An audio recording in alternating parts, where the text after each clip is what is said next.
Space possibilities से भरा एक ऐसा इनफाइनाइट वर्ल्ड जिसकी बाउंड्रीज को पार करते हुए हम इंसानों ने एक बार रेड प्लैनेट यानी कि मार्स पर एक हेलीकॉप्टर भेजा जिसे इंजेनिटी या जिनी के नाम से जाना जाता है, जिसको नासा ने अपने मार्स 2020 मिशन के तहत परसिवियरेंस रोवर के अंदर डालकर भेजा था। सितारों तक हमारी इस यात्रा में ये मिशन एक इम्पोर्टेंट माइलस्टोन के रूप में साबित हुआ, क्योंकि उस मिशन में हमने न केवल मार्स पर एक रोवर भेजा था बल्कि पहली बार हम इंसान मार्स पर एक हेलीकॉप्टर भेज रहे थे जिसका टारगेट था किसी दूसरे प्लैनेट पर ऑपरेट और कंट्रोल्ड उड़ानों को टेस्ट करना, साथ ही मार्स की सरफेस का पता लगाने के लिए एक नया रास्ता खोलना। कुछ ऐसी उम्मीदों के साथ एटलस V541 रॉकेट पर सवार हो परसिवियरेंस और इंजेनिटी ने अपने 7 महीने की यात्रा की शुरुआत की।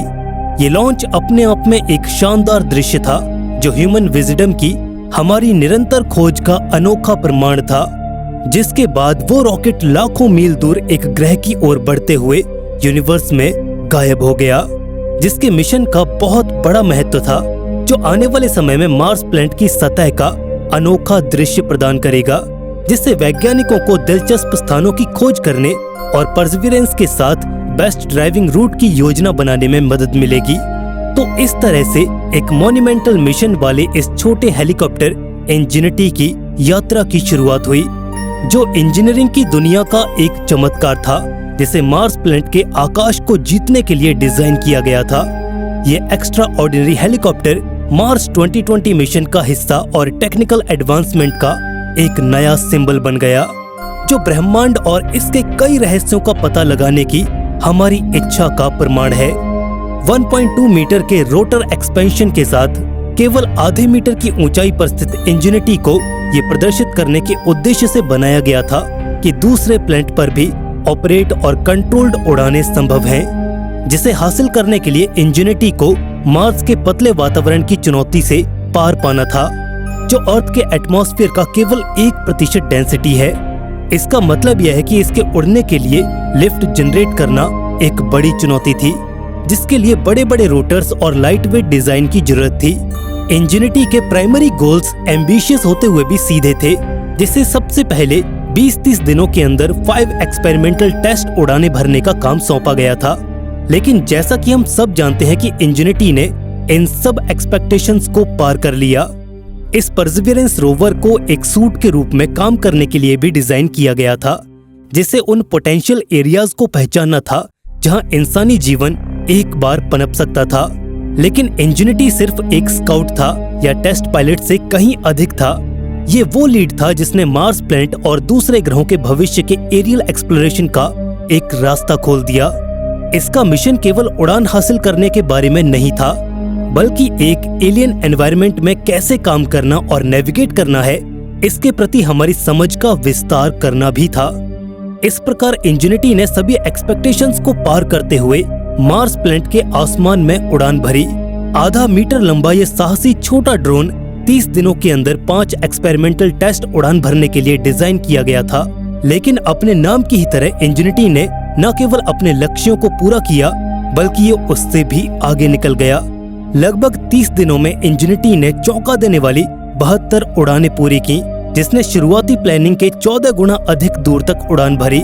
प्रत्येक उड़ान तकनीकी कौशल का प्रदर्शन, ह्यूमन इंजेनिटी का प्रमाण और मार्स के लैंडस्केप की खोज करना थी, जिसने मार्स को बड़े अच्छे से नेविगेट किया, जो अपनी बिजली यानी कि ब्राउनआउट से बचा रहा। यहाँ तक कि उसने वहाँ की धूल भरी आंधियों का भी सामना किया और ये सब करते हुए वैल्यूएबल डेटा को पृथ्वी पर वापस भी भेजा।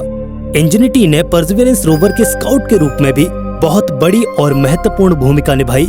इसके एरियल व्यू ने इसे इंटरेस्ट के पोटेंशियल एरियाज और लोकेशंस की पहचान करने की अनुमति दी, जहां प्राचीन जीवन के संकेत पाए गए। ये एरियल पर्सपेक्टिव कीमती था, जिसने मार्स के लैंडस्केप की खोज और समझने का एक नया तरीका प्रदान किया। लेकिन इंजेनिटी महज एक स्काउट और टेस्ट फ्लाइट से कहीं अधिक था। वास्तव में ये एक गेम चेंजर था। इसने दूसरे ग्रह पर संचालित नियंत्रित उड़ान की संभावना प्रदर्शित की। इसने भविष्य की खोज, भविष्य के नवाचार और भविष्य की समझ का रास्ता तैयार किया। इसने हमें दिखाया कि आकाश कोई सीमा नहीं है, न पृथ्वी पर और न ही मंगल ग्रह पर। इंजेनिटी ने अपने प्रत्येक उड़ान के साथ हमने जो सोचा था उसकी सीमाओं को आगे बढ़ाया। इसने हमें बड़े सपने देखने, आगे तक पहुंचने और अननोन चीजों का पता लगाने की चुनौती दी। ऐसा करने से स्पेस एक्सप्लोरेशन के क्षेत्र में क्या हासिल किया जा सकता है, इसके बारे में हमारी धारणा हमेशा के लिए बदल गई। इंजेनिटी एक अच्छा मिशन था, लेकिन अच्छे मिशन भी अनएक्सपेक्टेड चैलेंजेस का सामना कर सकते हैं। रोटर ब्लेड्स कुछ ऐसा ही चैलेंज है जिसका सामना इंजेनिटी को तब करना पड़ा था। मिशन के दौरान इस मामूली से ब्लेड का महत्वपूर्ण प्रभाव पड़ा, क्योंकि मंगल ग्रह का थिन एटमॉस्फेयर उड़ान के लिए आवश्यक लिफ्ट जनरेट करना मुश्किल बना देता है। इसके बाद इंजेनिटी मार्स के आसमान में उड़ने में असमर्थ हो गया। ये शॉक एक रेगुलर फ्लाइट के दौरान हुआ, जब अचानक इंजेनिटी को इमरजेंसी लैंडिंग करनी पड़ी, जिसके परिणाम स्वरूप इसके रोटर ब्लेड्स में से एक को नुकसान हुआ, जो कि इसकी उड़ान के लिए बेहद जरूरी था। मंगल ग्रह की कठोर और अप्रत्याशित परिस्थितियों को संभालने के लिए डिजाइन किए जाने के बावजूद भी ये एक ऐसी चुनौती थी जिसे इंजेनिटी दूर न कर सका। लेकिन इस दुर्भाग्यपूर्ण घटना का कारण क्या है? फिलहाल इस विफलता के कारण की अभी जांच चल रही है। नासा के विशेषज्ञ इस रहस्य को सुलझाने और ये समझने के लिए अथक प्रयास कर रहे हैं कि आखिर गलत कहां पर हुआ। ये जांच सिर्फ अतीत को समझने के बारे में नहीं है, बल्कि भविष्य की खोजों के लिए भी बहुत जरूरी है। इंजेनिटी मिशन की शुरुआत में 30 दिनों में 5 टेस्ट फ्लाइट्स की योजना बनाई गई थी। फिर भी इसने उम्मीदों को झुठलाते हुए लगभग 3 सालों में 72 उड़ानें पूरी की। इसने योजना से 14 गुना आगे उड़ान भरी, जो कि इसकी फ्लेक्सिबिलिटी और इसे बनाने वालों की बुद्धि का प्रमाण है। विपरीत परिस्थितियों में इंजेनिटी की उपलब्धियों को याद रखना महत्वपूर्ण है। इसने किसी दूसरे ग्रह पर संचालित विमान की पहली उड़ान संचालित करके इतिहास रच दिया। इसने जज़ेरो क्रेटर का पता लगाने में मदद करते हुए परसिवरेंस रोवर के लिए एक स्काउट के रूप में काम किया। इसने ठंडी रातों और धूल भरी आंधियों से बचे रहने जैसी बाधाओं को पार किया। उस झटके के बावजूद इंजेनिटी ने ऊंचाइयों को छुआ। इंजेनिटी की यात्रा भले ही अनएक्सपेक्टेड एंडिंग तक पहुंच गई हो, लेकिन इसकी विरासत अभी शुरू हुई है।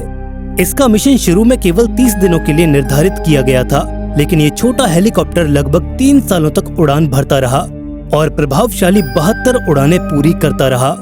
यानी ये कहना गलत नहीं होगा कि इंजेनिटी ने हमारी अपेक्षाओं को पार कर लिया।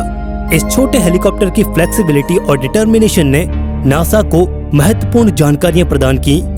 इंजेनिटी ने ये साबित कर दिया कि मंगल ग्रह के पतले वातावरण में ऑपरेटेड और कंट्रोल्ड उड़ानें संभव हैं। इसकी सफल उड़ानों ने भविष्य में मंगल ग्रह समेत अन्य ग्रहों और मून के एरियल एक्सप्लोरेशन का रास्ता तैयार किया है। वैसे नासा पहले इंजेनिटी की सफलता पर काम कर रहा है और भविष्य में मिशनों के लिए नए ड्रोन्स विकसित कर रहा है। ऐसा ही एक promising project nuclear powered dragon fly है। सैटर्न के चांद टाइटन की खोज के लिए बनाए गए ड्रैगन फ्लाई इंजेनिटी से सीखे गए सबकों को अधिक चैलेंजिंग एनवायरनमेंट में लागू करने के लिए तैयार है। हालांकि इंजेनिटी का अध्याय अब बंद हो रहा है, लेकिन इसका प्रभाव आने वाले सालों तक महसूस किया जाएगा, क्योंकि इसने प्लैनेट्स की खोज के प्रति हमारे दृष्टिकोण में क्रांति ला दी है, जिससे हमारे लिए इन्वेस्टिगेशन करने और सीखने के लिए एक नया आयाम खुल गया है। इसने हमें दिखाया कि आकाश कोई सीमा नहीं है, लेकिन इंजेनिटी की विदाई के साथ ही मार्स की खोज में एक नए युग की शुरुआत होती है, जिसे अच्छे से समझने के लिए हमें इंजेनिटी के सामने आई उन चुनौतियों को फिर से जानना होगा। जैसा हमने आपको पहले बताया कि प्रत्येक मिशन की अपनी बाधाएं होती हैं, और इंजेनिटी का मिशन काफी ज्यादा चैलेंजिंग रहा, जिसने मार्स के वातावरण में मौजूद पतली हवाओं और धूल भरी आंधियों का लगातार सामना किया। लेकिन इसके बावजूद इंजेनिटी ने उड़ान भरते हुए इन बाधाओं को पार किया, जिसने हमें सिर्फ ये नहीं बताया कि दूसरे ग्रह पर संचालित और नियंत्रित उड़ानें केवल संभव हैं, बल्कि प्राप्त करने योग्य भी हैं। हालांकि अपनी 72वीं उड़ान में इंजेनिटी ने अपने रोटरों को काफी ज्यादा नुकसान पहुंचाया। क्षति इतनी गंभीर थी कि हेलीकॉप्टर, जो कि मार्स 2020 मिशन का एक अभिन्न अंग था, उड़ान भरने में असमर्थ हो गया। इसके इस नुकसान का कारण एक हार्ड लैंडिंग थी। रोटर ब्लेड्स, जो कि मार्स के पतले वातावरण को झेलने और उड़ान भरने के लिए जरूरी लिफ्ट जनरेट करने के लिए डिजाइन किए गए थे, लेकिन इसके बावजूद वो प्रभाव से बच नहीं सके। इस दुर्घटना ने इस मिशन का अचानक अंत कर दिया, जो 30 दिनों में 5 एक्सपेरिमेंटल फ्लाइट्स के अपने शुरुआती लक्ष्य से कहीं ज्यादा हासिल कर चुका था। इस झटके के बावजूद नासा की टीम ने इसे विफलता के रूप में नहीं देखा। उन्होंने इसे सीखने, सुधारने और भविष्य की खोज के अवसर के रूप में देखा। दुर्घटना के सटीक कारण निर्धारित करने के लिए जांच शुरू की गई। एकत्रित किए गए प्रत्येक डाटा, कैप्चर किए गए प्रत्येक इमेज की विस्तार से जांच की गई। इन सभी चुनौतियों के दौरान इंजेनिटी ने अपने लचीलेपन का प्रदर्शन किया। ये कठोर मंगल ग्रह की सर्दियों के दौरान बिजली की ब्राउनआउट से बच गया और यहाँ तक कि अपने आखिरी पलों तक महत्वपूर्ण जानकारियों और छवियों को वापस भेजने में भी कामयाब रहा। वास्तव में इस ऑपरेटिंग लाइफ के दौरान एकत्रित किया गया डेटा भविष्य के मिशंस के लिए महत्वपूर्ण साबित होगा। इंजेनिटी की अनएक्सपेक्टेड एंडिंग वास्तव में एक बाधा थी, लेकिन ये बेशक भविष्य के एक्सप्लोरेशन के लिए अधिक मजबूत डिजाइन और स्ट्रेटजीज को जन्म देगा। ये एक रिमाइंडर है कि स्पेस एक्सप्लोरेशन काफी खतरों से भरा हुआ है, लेकिन कभी कभी ये खतरे अक्सर सबसे महत्वपूर्ण सफलताओं की ओर भी ले जाते हैं। इंजेनिटी का भले ही अंत हो गया, लेकिन इसकी यात्रा सफल रही। इसकी विरासत हमेशा जीवित रहेगी, जो कि भविष्य के मिशंस का मार्गदर्शन करती रहेगी और नई तकनीकों को बढ़ावा देगी, जो कि संभव है कि उसकी सीमाओं को आगे बढ़ाती रहेगी। आखिरकार ये दूसरी दुनिया में उड़ान भरने वाला पहला विमान था। ये एक ऐसी उपलब्धि थी जिसे आने वाली पीढ़ियां तक याद रखेंगी। इंजेनिटी की यात्रा भले ही समाप्त हो गई हो, लेकिन मंगल ग्रह की खोज अभी खत्म नहीं हुई है। केवल आधा मीटर ऊंचे इस हेलीकॉप्टर ने अपने मिशन से जुड़ी हर एक उम्मीद को पूरा किया। इंजेनिटी की इस सफलता ने नासा के लिए और भी अधिक एम्बिशियस प्रोजेक्ट्स के द्वार खोल दिए हैं, जबकि मंगल ग्रह के पतले वातावरण ने एक और महत्वपूर्ण चुनौती पेश की। लेकिन इंजेनिटी की उड़ानों ने साबित कर दिया कि हम ऐसी बाधाओं को दूर कर सकते हैं। इसी जानकारी के साथ नासा अब एक कॉम्पैक्ट मार्स प्लेन की क्षमता की जांच कर रहा है। जी हाँ, आपने बिल्कुल सही सुना, एक ऐसा विमान जो मंगल ग्रह के आसमान में उड़ सकता है और हमें मंगल ग्रह के जियोलॉजिकल कैरेक्टरिस्टिक्स के बारे में जानकारी दे सकता है। लेकिन मंगल ग्रह की खोज का भविष्य सिर्फ आसमान तक ही सीमित नहीं है। जमीन पर परसिवरेंस जैसे रोवर मंगल ग्रह की सतह का पता लगाना और प्राचीन जीवन के संकेतों की तलाश जारी रखेंगे। ये प्लेनेट के क्लाइमेट और जियोलॉजी का अध्ययन करना जारी रखेंगे। इसके अलावा नासा की भविष्य की योजनाएं मंगल ग्रह से भी आगे तक फैली हुई हैं। स्पेस एजेंसीज सैटर्न के चांद यानी कि टाइटन का पता लगाने के लिए भविष्य के मिशनों के लिए एक और drone nuclear powered dragon fly विकसित कर रही हैं। ये रोटरक्राफ्ट एक स्थान से दूसरे स्थान तक उड़ान भरेगा, टाइटन के विविध वातावरणों का अध्ययन करेगा और जीवन के संकेतों की खोज करेगा। ये साफ है कि इंजेनिटी के मिशन का अंत नहीं, बल्कि एक शुरुआत है। प्रत्येक मिशन, प्रत्येक खोज और प्रत्येक चुनौती हमें अपने ब्रह्मांड को समझने के एक और कदम करीब ले जाती है, जो हमारे ज्ञान को व्यापक बनाता है और हमारी जिज्ञासा को बढ़ावा देता है। यही नहीं, ये अज्ञात चीजों का पता लगाने की हमारी महत्वाकांक्षा को भी जगाता है। जैसे ही हम इंजेनिटी को अलविदा कहते हैं, हम स्पेस एक्सप्लोरेशन के भविष्य और आगे आने वाली इनफाइनाइट पॉसिबिलिटीज को बड़ी उम्मीद से देखते हैं। तो आप भी अपनी नजरें सितारों पर रखें और हमारी ब्रह्मांडीय यात्रा के अगले रोमांचक अध्याय के लिए तैयार रहें। तो मिलते हैं आपसे फिर ऐसे ही एक नए रोमांचक वीडियो के साथ। तब तक के लिए बाय बाय।